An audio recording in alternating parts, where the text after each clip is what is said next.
Thomas, Percy and James were looking at the early morning sky. "Everyone's so much happier when springtime comes," said Thomas happily.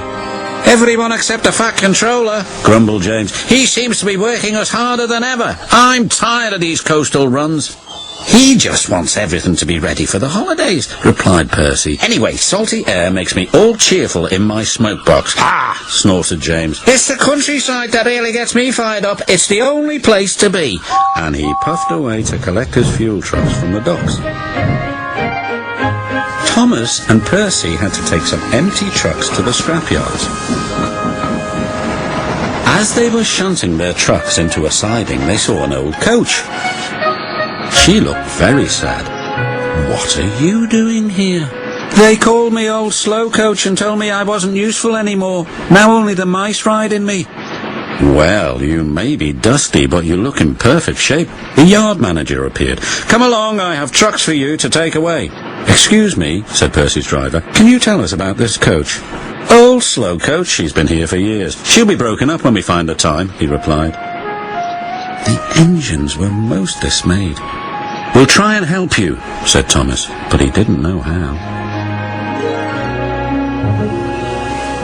Meanwhile, James was enjoying himself. "This is the life," he chortled. But he was heading for trouble.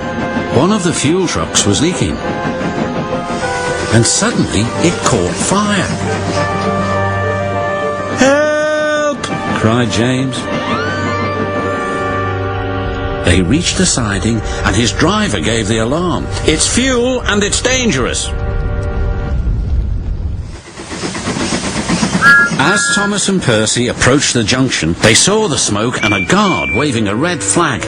"Sparks from James's funnel have set the fuel trucks ablaze," he called. "The firemen have got things under control, but it's quite a mess."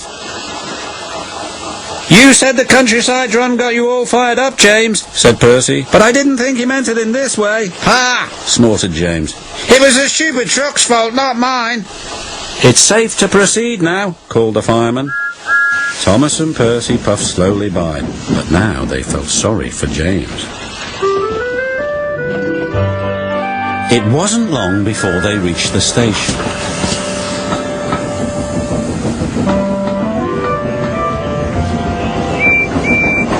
Later, as they were having a long drink at the water towers, they suddenly heard a commotion.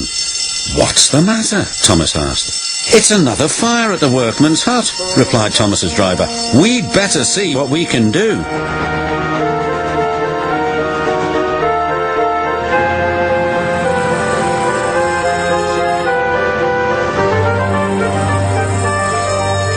The fire engines arrived, but they had a big problem. "We are completely out of water," cried a fireman. "We can't use seawater because it clogs our works. We'll just have to let that building burn." Then Thomas had an idea. "Why don't you use the water in our tanks? We've just refilled them."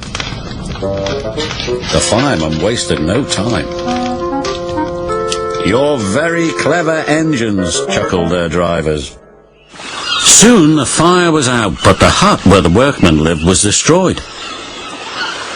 "We'll need to find something to house the men. They can't sleep on the beach," said the foreman. "What about old slow coach? She would be perfect for the workmen." "Comfy too," added Thomas. "What a good idea, Percy," said his driver. They phoned the Fat Controller, who agreed. "She'll be spick and span by the time you collect her." And she was, and very happy too. "I can't thank you enough," she said. "I feel splendid." The engines buffered up to her, and she set off happily for her new home.